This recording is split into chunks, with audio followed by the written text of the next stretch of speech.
Game 4 of our World Series today is a double dose. Losers bracket, you get the honor of playing twice in a day, right? You guys just wanted to play an extra game, which is why you dropped that second one to UMass Boston. But That's right. in Game 4, you got to get revenge against those Beacons and set up a do or die Game 5 because you guys didn't do anything all year that led us to believe that you couldn't do it dramatically. So the drama was kind of the story. First of all, Stephen Olveda here with Aaron Wong. Aaron Wong was the second baseman on the national championship team, a recent Chapman grad with a business administration degree. Aaron, congratulations on your degree, and welcome to the Chapman alum family, of which I am also a part of. So great family to be a part of. Congrats, man. Yeah, definitely. Thanks. I appreciate it. How's quarantine life for you? I know you're still down here in Orange, and how is life? And how is it to finish up school remotely? How'd you do with that? And tell us about your life. Yeah, no, I mean, it's been pretty quiet here. All my roommates moved out. Some of the baseball guys are still here, so I see them here and there. But other than that, it's been quiet. It's been good. I've been quarantining. In terms of, I guess, graduation, I don't think personally I wasn't upset about it. It's not a day I looked forward to. I'm sure my parents and my family were much more upset that they didn't get to see their kid walk. But for me, I'm glad to have it behind me. But it wasn't a day that I was looking forward to, so I'm okay with it. I've come to terms with it. Well, you said you wanted to stay down here, and they're supposed to have a graduation sometime in the fall, so you might get that opportunity to do that. Yeah, I might catch it. Yeah, mom and dad smiling out there for you. Yeah, definitely. And you got some golf clubs in the back there, right? So retired ball player, you're not going to use that extra year, and you're going to take up golfing instead. No, yeah, I'm going to have to use golf to fill my athletic void. So it's always a game I've played and a game I've enjoyed, and I'm excited to get out there with my dad and start playing some golf. Well, this team that you played on last year, national champions, but like I said, a flair for the dramatic all season long. It was something like 7 walk-off victories. Yeah. Teams scored first like half the time or over half the time, and you guys ended up finding a way back to come back and win. The dramatics, a lot happened in the postseason, so I wanted to kind of start there. The regionals ended in a walk-off. That one was a walk-off error, and so Cooper Ford was able to come home when the sacrifice bunt was thrown away and heads-up base run by him. But the super regionals had a little bit more of the dramatic walk-off for you. And in case you don't remember, we'll bring it up for you right here. Oh, you got a video. Wong at the plate. Do you remember what the count was there? I believe it was 0-2. I think 0-1. I was behind in the count. I think it was 0-1. Yeah. You got Ford is pinch running out there at second, right? Yep. I fouled the first one off. Yeah. I remember that. What's your mindset going into this at bat here? I wanted to be really aggressive because being in the 9-hole, they don't want to get to the top of the order. So I was like, they're going to give me pitches to hit. I just got to be ready, be aggressive, put a good swing on it. Yeah. And there it is at the bottom. It's 0-1 with 2 outs. Okay. Yep. Here in the bottom of the 9th. The Tornadoes had just tied it up in the top half of the 9th. The few walks and they took advantage of that got a couple runs in, right? So it was 2-0 or 2-1, and they tied it up here. So here we are on the bottom half with 2 outs. Yep. Garcia Cruz next to the runner, and this is going to be a base hit into center field. Ford heading for home. Hey. And the Panthers win.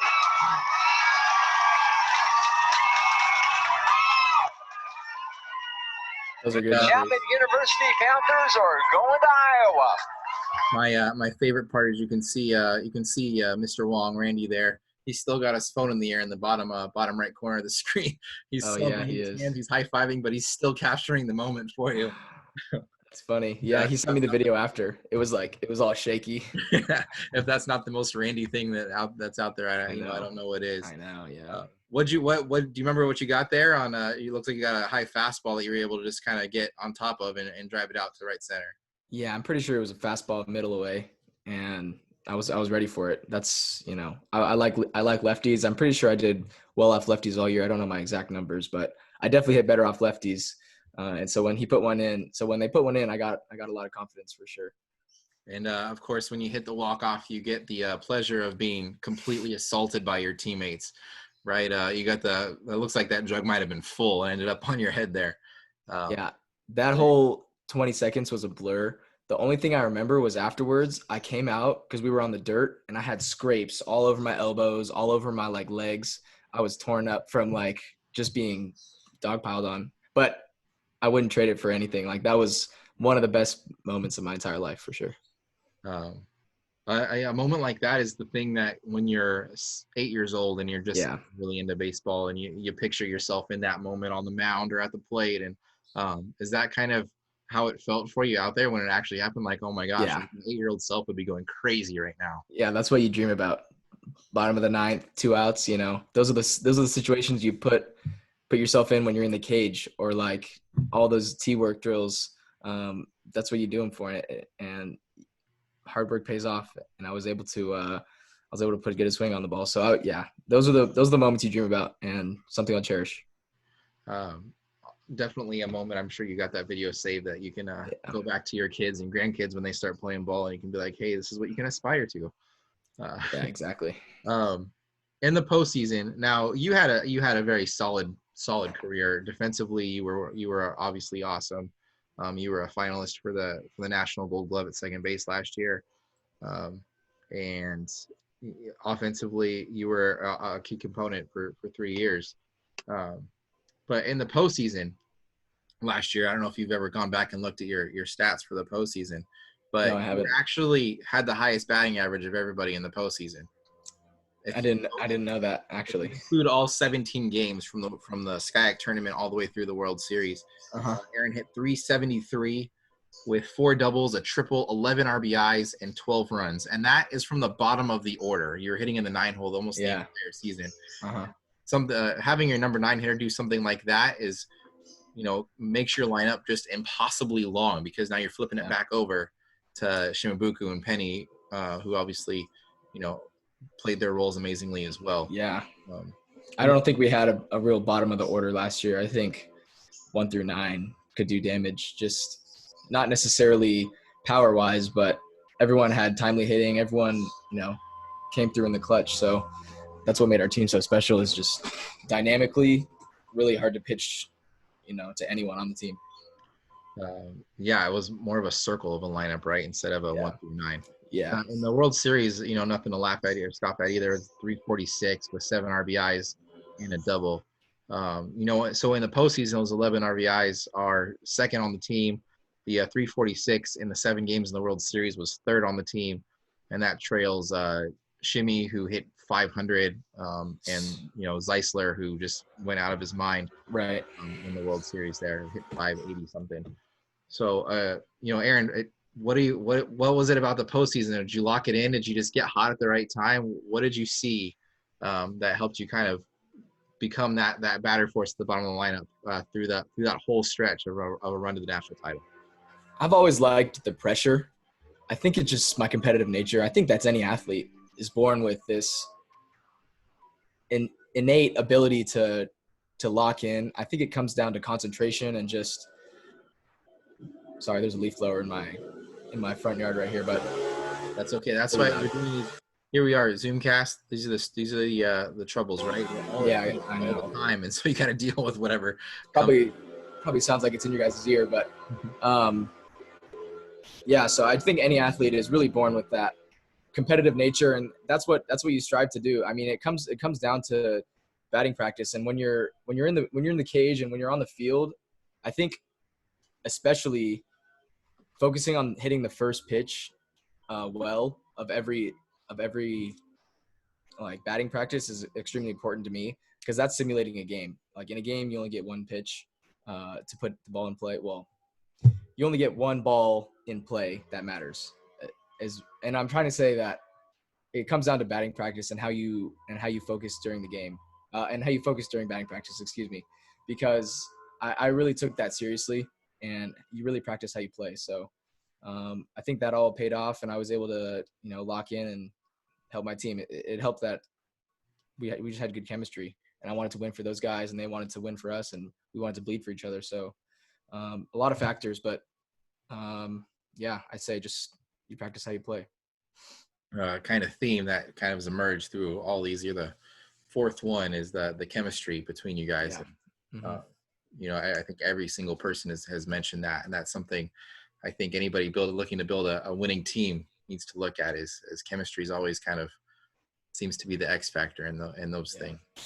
Yeah. Now, in the World Series, we go to June 2nd. So Game 4 of your World Series trip here, and you had beaten Washington Jefferson twice at this point, including earlier in the day. Now you're here for Game 2. UMass Boston had beaten Tyler Peck, and you guys jumped on top early in Game 2. You guys fought back through a little adversity in Game 3. Cody Turner gave a great performance out of the bullpen, and you guys were able to kind of come away there. And now Game 4 comes out. You jump on top early. So it's a little bit of a flip the script on the Beacons. Was that kind of the game plan going in? Like, we can't let this snowball on us again. We have to be the ones on top early. I don't think we ever wanted to fall behind in a game, but I think we all knew that, hey, once we see a pitcher a few times, once we go through the lineup a few times, we'll feel more comfortable and we'll lock in that third time through the lineup. And even once it got to the bullpen, we felt a lot more confident. So it was never our intention to let any team,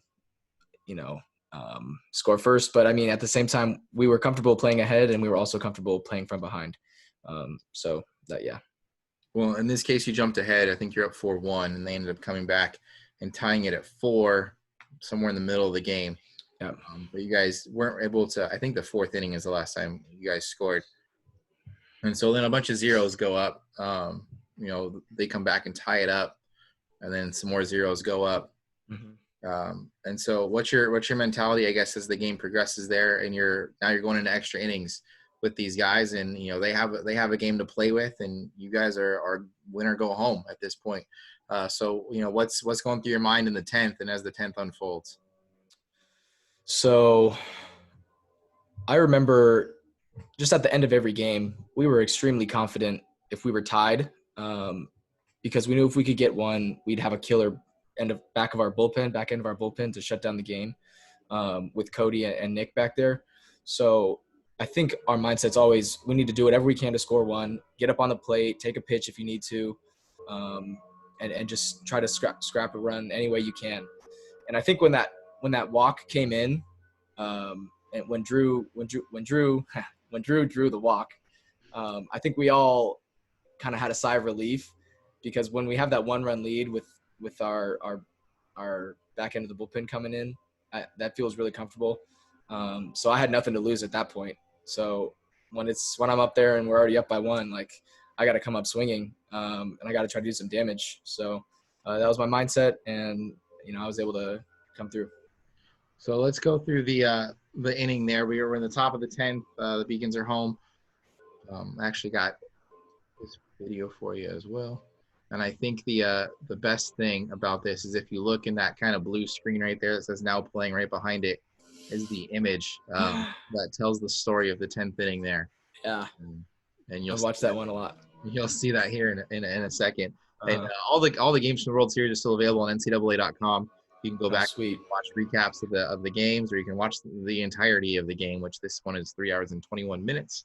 So you can see, you can go back and watch all of it if you want, or skip ahead or behind her. So what happened in the 10th is a Hank singled, Zeisler. I think there was an out made by Jimenez.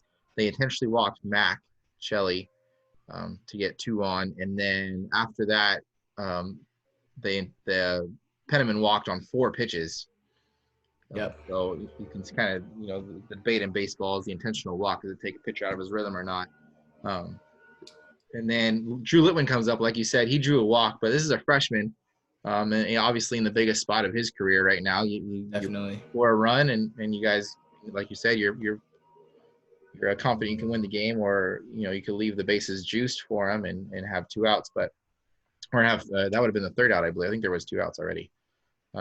So Litwin walks on 5 pitches. What is, for a freshman to come through and kind of have the patience, and I know that he hadn't thrown a strike in about 5 minutes at that point. So even the 1 strike he threw to Litwin probably was a take. I'm sure he had the red light on that one. But what does it say to his patience to be able to come through and kind of let all those go by and kind of put the run in whatever way he can?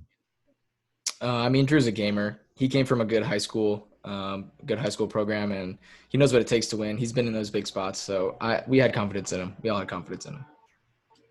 And then, if I could scrub back and forth a little easier, I would show it the biggest bat flip on a walk maybe ever. He threw that thing down, and I'm pretty sure I hit someone in the dugout almost. You saw the whole dugout empty out. He flung it. He would hit a solo homer maybe, but drew the walk, and rightfully so. That's the biggest run of the season so far at that point. So you come up, and like I said, he's thrown one strike, and it was I'm sure it was the red light was on for everybody, and he knew you could just pipe it, and he did. That was the one strike he'd thrown in the last 3 batters. But you come up, and no red light for you, I guess, or maybe you swung through it. But you lace one down the line that is foul by, I don't know, your fingertip maybe. No. Fox came over and talked to me before that at bat, and he said, "What's your game plan here?" And I said, "I'm swinging at the first pitch, because he's gonna want to just get one, over the plate. He's gonna want to feel he doesn't want to fall behind again."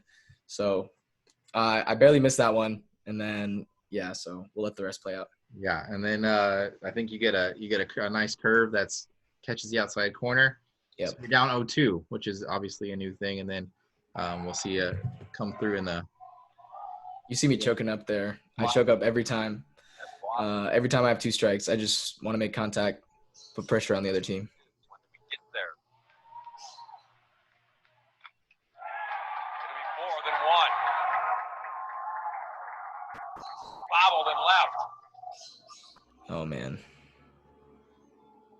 Chapman by 4. And there's the image, I think, of the 10th. You see the second. Oh yeah. Hanging his head a little bit. Aaron's. Yeah. Some emotion. You gotta tell me what's going on in the celebration. They look like they're doing some kind of coordinated dance with you there. It's just that was our thing throughout the year. I mean, if I hit a double, I'd throw it up, and then we'd all celebrate at the end. It was like, it was just another one of those team chemistry things. I don't know. It helps. It all helps. It all comes around. And here's the replay, but you see, there you go. There's the image. Yeah, that's just that in that moment you can't control anything. Like that emotion is exactly how I felt, and it's only you only get that feeling and that rush of adrenaline a few times in your life, I'm pretty sure. So for me to have gotten it so many times already, like it's a feeling you can't describe. It's amazing. And like you said, you guys get 1, you feel pretty confident with the back of the bullpen that you had, and you get 4, and pretty much thinking, yeah, that's the nail in the coffin right there. Yeah, definitely. What'd you see on that pitch? It looked like you got something up there, and you just kind of went with it, and you got it middle in, and just hit it over the shortstop's head. Well, I think it was a low curveball, but throughout the season, I've been working on keeping my foot down and staying back on the curveball. And I saw it out of the hand well there. And I was able to – I kind of reached down for it, but got enough of the barrel to flip it over the shortstop. So, I mean, nothing more to say. And did you see the left fielder bobble it as you came around first? I'm sure I picked my head up, briefly and saw him bobble it. But at that point, it didn't really matter. It was either 2 runs – it was at least 2 runs already. And that I think that I would have felt just as confident with a 3 or 4 run lead anyways. So I advanced to second, and then the rest is history. Now going into that game, you had lost, but then you battled through the Washington Jefferson win, and you kind of pulled away late for that one, and then you guys come away in extras for this one.